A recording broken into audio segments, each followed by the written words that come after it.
राजधानी पटना में हुए नीतीश कैबिनेट की बैठक में 20 प्रस्ताव पर मुहर लगी है, जिसमें बिहार के 6 जिलों में हवाई अड्डों के निर्माण के लिए मंजूरी दी गई है। मधुबनी, वीरपुर, मुंगेर और वाल्मीकि नगर और मुजफ्फरपुर और सहरसा में उड़ान योजना के तहत उनका विकास किया जाएगा। सर्वप्रथम सबसे महत्वपूर्ण जो मामला है वह है राज्य में 6 छोटे हवाई अड्डे निर्माण के संबंध में राज्य सरकार ने एयरपोर्ट अथॉरिटी ऑफ इंडिया के साथ MOU साइन करने की स्वीकृति दी है।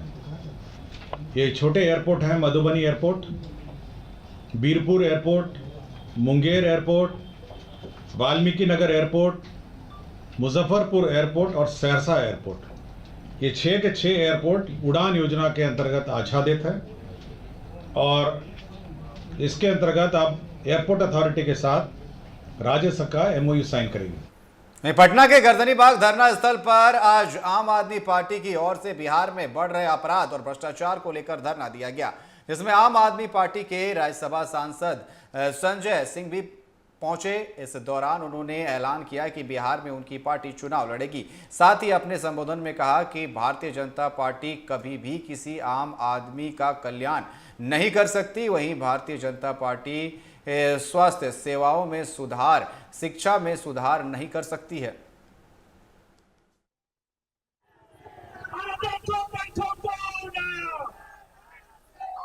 और इस पर अधिक जानकारी के लिए हमारे साथ फोन लाइन पर संवाददाता राजीव कमल जुड़ चुके हैं। राजीव, जिस तरीके से आपका यहां पर धरना में बढ़ते अपराध पर उन्होंने हमला बोला है और बिहार चुनाव में चुनाव लड़ने की भी घोषणा कर दी है।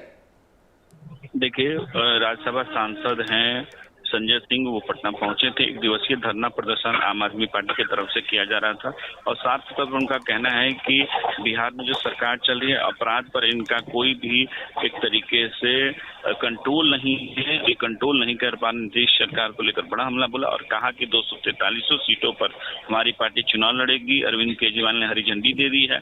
तो मतलब आम आदमी पार्टी चुनाव से पहले अपना अस्तित्व खोजने के लिए यहाँ पहुंची हुई है।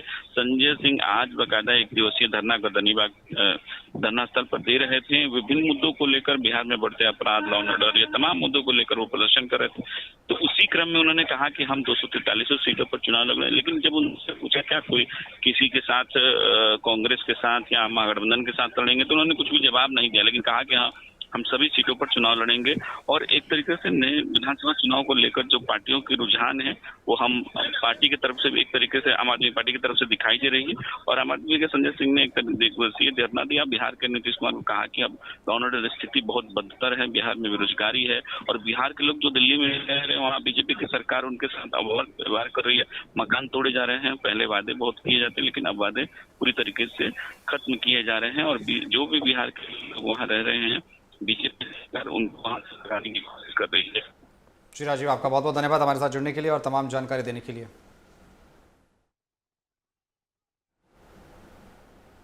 बिहार के नेता प्रतिपक्ष तेजस्वी यादव ने एक बार फिर एनडीए सरकार में बोर्ड, निगम और आयोगों के गठन को लेकर सरकार पर बड़ा हमला बोला है। दरअसल तेजस्वी यादव ने कहा कि सरकार को जमाई आयोग के साथ साथ जीजा और मेहरारू आयोग भी बना देना चाहिए। अधिकारियों की पत्नियों को सेट किया जा रहा है तो पत्नी आयोग भी बना देना चाहिए। वहीं तेजस्वी यादव ने बिना नाम लिए मंत्री अशोक चौधरी पर पलटवार किया और कहें कि बिना चुनाव जीते 2-2 बार मंत्री बनने का टैलेंट है। वहीं बेटी किसी और, बेटा किसी और, दामाद किसी और में कोटे से मंत्री बन रहे हैं और उनको जगह दी जा रही है। अब तो हम कहते हैं कि अब जमाई आयोग तो बनाया ही है, साथ में जीजा आयोग भी बना दीजिए। जीजा आयोग कौन? चिराग पासवान जी के जीजा बने हैं, संतोष मांझी जी के जीजा बने हैं और एक सांसद जो है उनके पति बने हैं। तो जीजा आयोग का भी गठन करना चाहिए, मेहरारू आयोग का भी गठन कर देना चाहिए। कहाँ जो अधिकारी लोग हैं अपने अपने धर्म पत्नियों को जो है एडजस्ट करने में लगे हुए हैं। जरा प्रधानमंत्री जी को ये तो दिखता नहीं है। आते हैं बिहार तो केवल हम लोगों को गाली दे के चले। कार्यकाल खत्म होने के बाद भी 2 बार घसीट करके जो है 6-6 महीना के लिए मंत्री बनाया गया। वही लोग आज प्रवचन दे रहे हैं जो अपने कोई और कोटा से है, बेटी कोई और कोटा से है, दामाद कोई और कोटा से है। ये तो अद्भुत है भाई, टैलेंट तो सच में टैलेंट है। कहाँ मना कर रहा है कि टैलेंट है, तो टैलेंट वाला ही लोग कर सकता है कि अपने कोई और कोटा से, बेटी कोई और कोटा। वहीं बिहार सरकार के मंत्री अशोक चौधरी ने विपक्ष के नेता तेजस्वी यादव के बयान पर पलटवार करते हुए आयोग गठन को लेकर जमकर हमला बोला। उन्होंने कहा कि अगर तेजस्वी यादव को वाकई आयोगों की निष्पक्षता की चिंता है तो उन्हें यह भी बताना चाहिए कि लालू यादव ने अपने शासनकाल में मामा आयोग या साला आयोग क्यों नहीं बनाया। देखना चाहता है वैसे ही दिखता है। आरजेडी और आरजेडी के लोगों को तो ऐसा ही दिखता है, क्योंकि लालू प्रसाद यादव, फिर राबड़ी देवी, फिर तेजस्वी यादव, फिर तेज प्रताप यादव, मीसा भारती, रोहिणी आचार्य, अब पता नहीं और के कौन कौन आएंगे भविष्य में। और ये जिन लोगों पर आरोप लगा रहे हैं, मृणाल जी के ऊपर आरोप लगा रहे हैं, रामविलास पासवान के दामाद, तो कितने लंबे समय से राजनीति कर रहे हैं, कब से चुनाव लड़ रहे हैं। जब तेजस्वी जी हाफ पैंट पहन के क्रिकेट खेलते थे तब से मृणाल जी एक्टिव है। अरे आपका भाग्य साथ दिया, आप लालू प्रसाद यादव के बेटे हैं, आप उप मुख्यमंत्री बन गए। लेकिन जब आप एमओआई पर उप मुख्यमंत्री बनते हैं तो आप एक बार तो बन गए उप मुख्यमंत्री, दोबारा क्यों नहीं आपने किसी मुसलमान को मुख्यमंत्री बना दिया।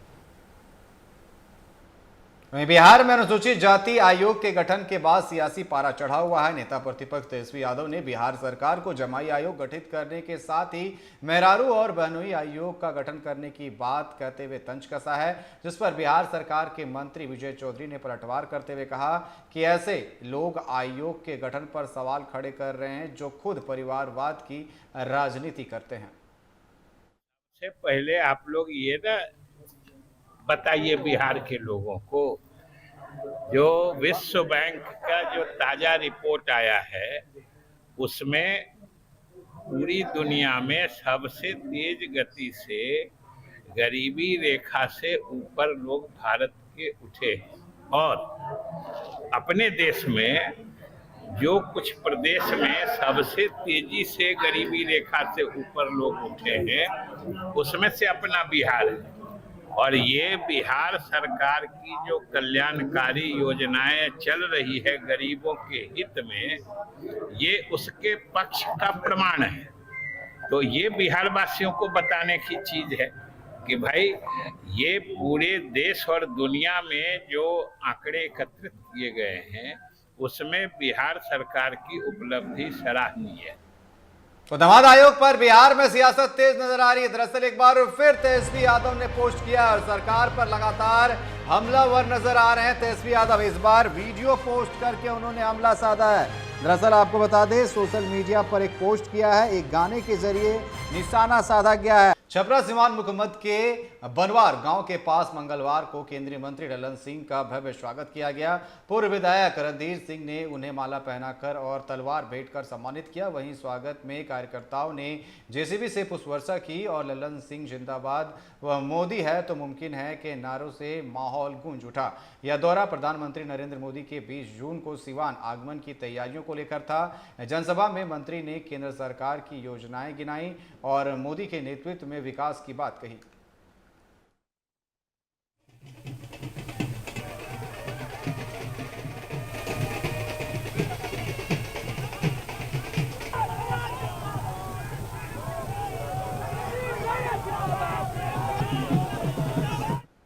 राजधानी पटना के शास्त्री नगर पुलिस ने एक कार से भारी मात्रा में शराब के साथ 2 शराब तस्करों को गिरफ्तार किया है। गिरफ्तार तस्कर के पास से 10 लाख के आसपास की शराब बरामदगी की पुष्टि थाना अध्यक्ष ने की। वहीं बताया गया कि यूपी की बनी शराब की तस्करी की जा रही है।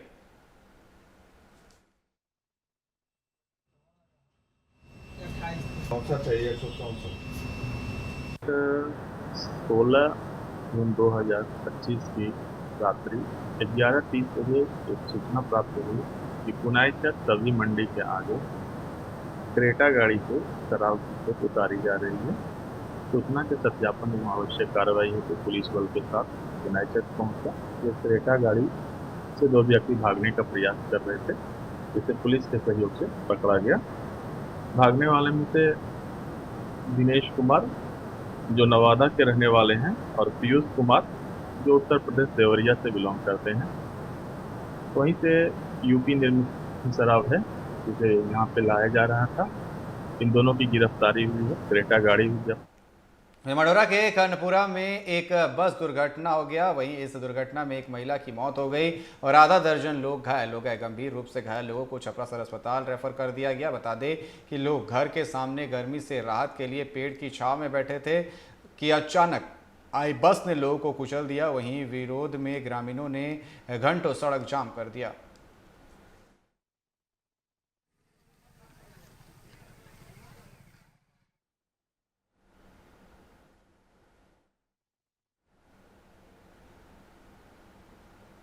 मधेपुरा के बिहारीगंज में तेज रफ्तार स्कॉर्पियो ने राहगीर बुजुर्ग को टक्कर मार दी। इस हादसे में बुजुर्ग की घटनास्थल पर ही मौत हो गई, जबकि एक गंभीर रूप से बच्ची घायल हो गई। घायल बच्ची की गंभीर स्थिति को देखते हुए उसे मधेपुरा रेफर कर दिया गया। वहीं स्थानीय लोगों ने मौके पर पहुंचकर ड्राइवर को पकड़कर पुलिस के हवाले कर दिया।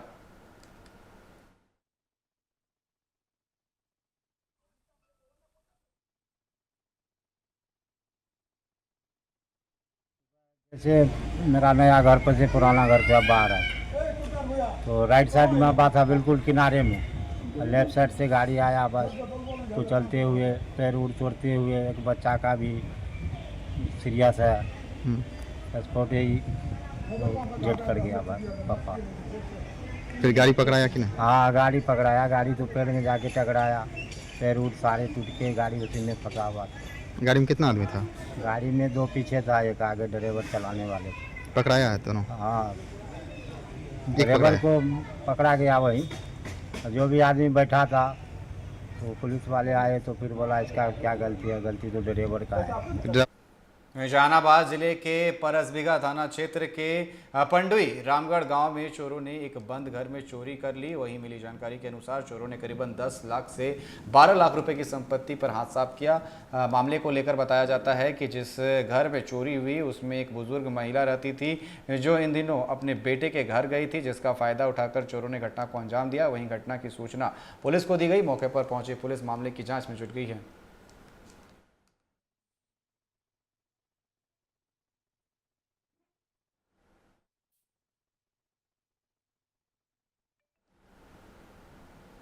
भोजपुर के मुफ्ती बाजार में एक बेहद संवेदनशील और चौंकाने वाली घटना सामने आई। दरअसल 50 साल पुराना हनुमान मंदिर आधी रात को बुलडोजर से गिरा दिया गया। यह मंदिर स्थानीय लोगों की आस्था का केंद्र था। सुबह जब लोग उठे तो मंदिर के ध्वस्त होने की खबर फैली तो पूरे इलाके में हड़कंप मच गया। गुस्साए ग्रामीणों ने सड़क पर उतरकर बिहटा पिरो मुख्य मार्ग को पूरी तरीके से जाम कर दिया। लोगों ने आरोप लगाया कि देर रात कुछ असामाजिक तत्व जेसीबी मशीन लेकर आए और मंदिर को पूरी तरीके से ध्वस्त कर दिया। वहीं पुलिस ने मामले की गंभीरता को देखते हुए जांच शुरू कर दी है। आसपास में लगे सीसीटीवी कैमरे की फुटेज खंगाली जा रही है।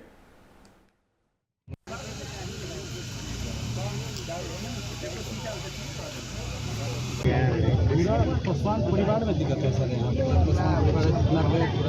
वो हम लोग देख रहे हैं, बताएंगे। इंद्रदेव पासवान प्रतिदिन आप यहीं पर सोते थे? तो ये कितने बजे घटना? 2 बजे। उसके बाद आप किसी को बताए? कितने तक आपको बांध कर रखा था? 15 दिन। कितने की संख्या में थे लोग? 10 आदमी थे। जैसे मशीन लेकर आए थे लोग? देखिए बेल्ट बांधा हुआ है सर, देखिए। अच्छा, आप हल्ला क्यों नहीं किए?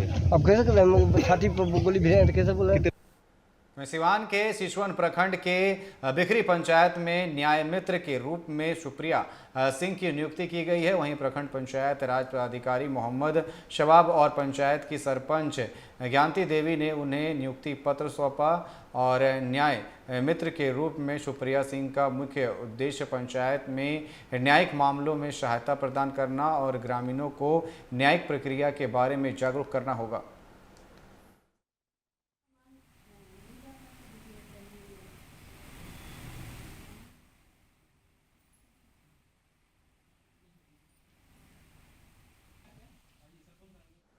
वहीं सिवान के सिसवन प्रखंड स्थित श्री साहेब बाबा धाम में आयोजित संत समागम में राष्ट्रीय एथलीट एवं झारखंड पुलिस मेंस एसोसिएशन के प्रदेश संयोजक विकास सिंह शामिल हुए। इस दौरान उन्हें परम पूज्य महामंडलेश्वर श्री श्री 1008 श्री देवेंद्र दास जी महाराज के दर्शन और आशीर्वाद का सौभाग्य मिला। महामंडलेश्वर ने कहा कि खेल और अध्यात्म दोनों ही जीवन को संतुलित और सफल बनाने में अहम भूमिका निभाते हैं। उन्होंने विकास सिंह के खेल क्षेत्र में योगदान की सराहना करते हुए उज्जवल भविष्य की शुभकामनाएं दी। वहीं समागम में